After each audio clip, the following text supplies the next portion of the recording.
Thank you, Jason David Frank. And Mr. Saban. And thank you for liking, commenting, sharing, and subscribing. And don't forget to ring the bell so you get notified when we upload new content.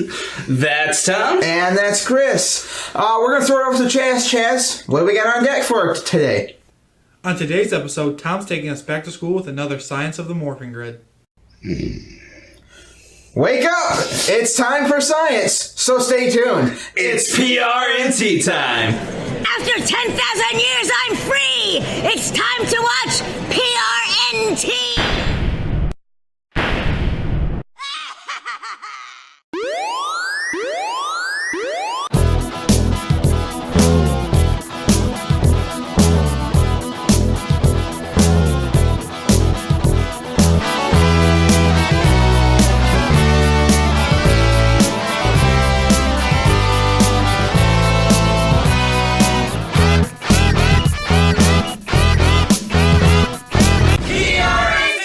Welcome, Rangers. This episode of PRNT, your source for all things Power Rangers. As Chaz told us in the opener, it's time to go back to school. So that must mean it's another Science of the Morphin Grid. Yes, it is. Well, what are you going to teach us today? Today, I'm going to talk about Ranger colors and how that relates to energy levels. Well, that sounds awesome. So I guess it's time for you to get morphed up, and we'll get started. All right.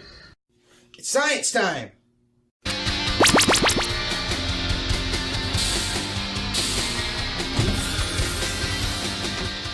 Ready. All right, looking good as always. So, Ranger colors and how it relates to energy. Right. More specifically, I'm going to talk about the energy that flows from the Morphin Grid to the Rangers. All right, that sounds awesome. But as usual, I'm going to ask you the questions, and you're going to dazzle us with the science. Perfect. All right, so first, a brief recap. Okay. Back in the day when we did the first Science of the Morphin Grid. Right. Check the card. We know that the Morphin Grid is energy. Right. We also know that it gives the Rangers their powers. You can be a 5-year-old and understand that. But the Morphin Grid, which is energy, it gives them their suits, their swords, weapons, everything. Also correct, yes. Why different colors then? Well, remember we theorized that the Rangers are different colors because they are receiving different energies from the Morphin Grid. Okay, so the energy each Ranger receives is different from the other then. Right, and to support this, I want you to think back to one of the episodes in the original Mighty Morphin Power Rangers, the episode called Wild West Rangers, way back again, like we said, from the original series. I feel like we've quoted this episode before in a past episode. I think we have, yeah. But it's good. Yes, I do remember it well. Kim gets transported back to the Wild West days, Angel Grove. She goes to the power chamber and, meets the past Zordon and convinces him to give her the power coins. Yeah. There, she gives them to the ancestors of her future teammates. Yep. And they defeat Goldar and the monster and all that. Everything's happy. Right. Okay, now remember when Zordon was giving her the power coins, he didn't give her the pink one.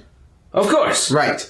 Why was that? Because too much pink energy is dangerous. Right, and that proves a few things. Right. It proves that A, the Rangers get energy from the grid, and B, the energies are definitely different from each other. Right, okay, so he specifically calls it energy, so we know that it's energy, and he identifies a particular color energy, pink energy, so we know they're different from each other. Right. Okay, so how are the energies different from each other? Well, to begin, I'm going to remind us that we said energy travels in the form of waves. Yeah, like a radio. Yeah, I remember. Right, yeah. Yes, we did say that. And the colors of the waves have different properties. So in theory, well, no, this isn't theory, this is fact, different colors, the wavelength of different colors have different properties. Well, what property are we talking about? Well, the one we most commonly refer to is frequency. Yes. Oh, again, radios. Yay! Yes, right. Yes. So I'm guessing different colors of light have different frequencies? Right. Yes. So what do we mean by frequency? Let's define that. Okay. Frequency is the amount of waves that pass a given point in a given amount of time. Now, usually that given amount of time is a second. Okay. So I want you to imagine you're sitting on a dock. Okay. It's a nice sunny day. Seagulls are, crying in the background. So you see it? Yeah. Okay. Now I want you to look down and you see this pole sticking out of the water. And you notice that the waves are going by this pole. Okay. Now let's say you keep time, okay, for 1 minute, 60 seconds. Stopwatch. Right. And in that 60 seconds, 60 waves passed by that particular pole. Right. Okay? Okay. So, based on some simple math, we can, calculate how many waves pass by that pole every second. Right. Okay, so 60 seconds, 60 waves, how many waves per second? 1. Right, so the frequency of that wave is 1 hertz. Okay. And frequency relates to energy? Right. In the 1900s, a German scientist by the name of Max Planck, okay, he related the energy of a photon, which is a packet of light energy, which they don't need bellhops because they're always traveling light. So it's a pun, people. Yeah. Anyways, he related that a photon, which is again a packet of light and energy, is related to the frequency, and all you have to do to figure that out is multiply the frequency of a wave by a constant that he came up with, which is a nice, easy number to work with, and that particular number is 6.626176 times 10 to the negative 34 joule seconds. That's not an easy number. Sure it is. We do it in my physics class all the time. I feel bad for your science students. It's fun. It is a lot of fun. They're not having fun, but I am. Okay. So anyway, I'm guessing that the higher the frequency, the more energy that the color has. Right. Okay, so more waves per second multiplied by the same number gives you a higher energy. Okay. Okay. Would you care to guess which color in the spectrum has the most energy? Okay, so when I'm thinking like light and energy, I'm thinking the brighter it is, the more energy it has to have. So I'm going to say yellow.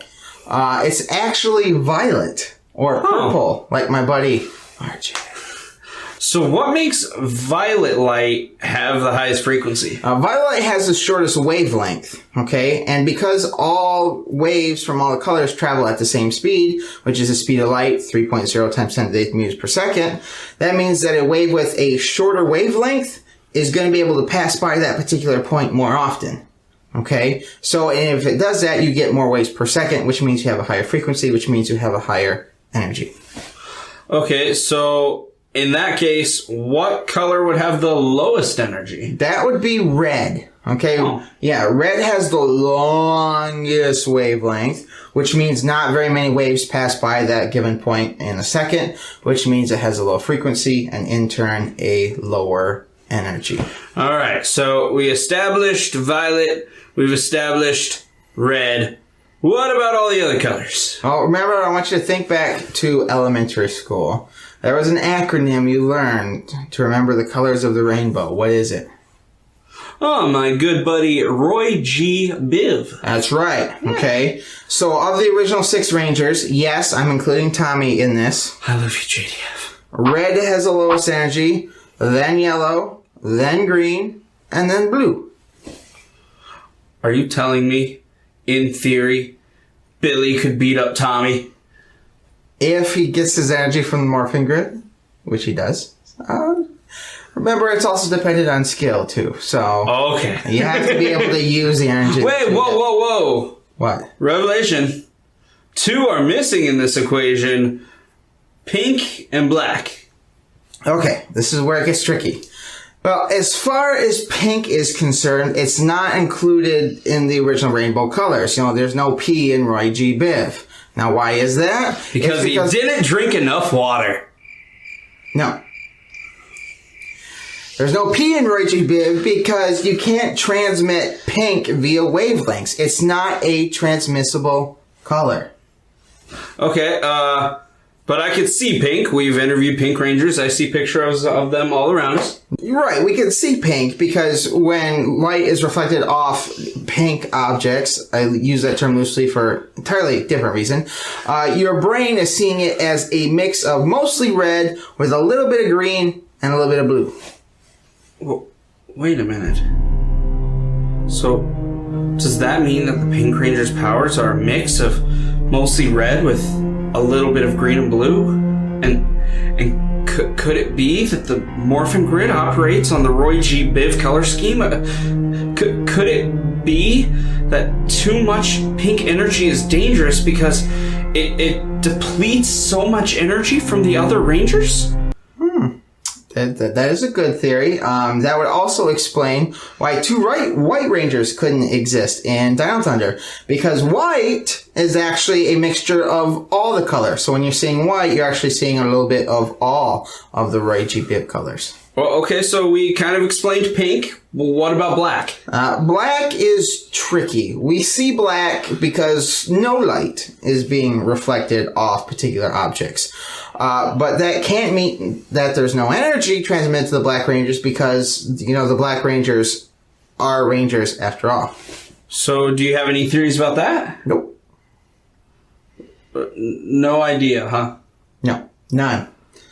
But if you have any ideas on how the morphin grid transports black energy, be sure to leave a comment or send us a message through our social media.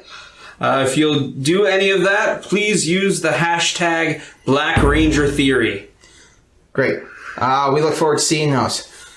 Thank you guys so much again for liking, commenting, sharing, and subscribing. And don't forget to ring the bell so you get notified when we upload new content.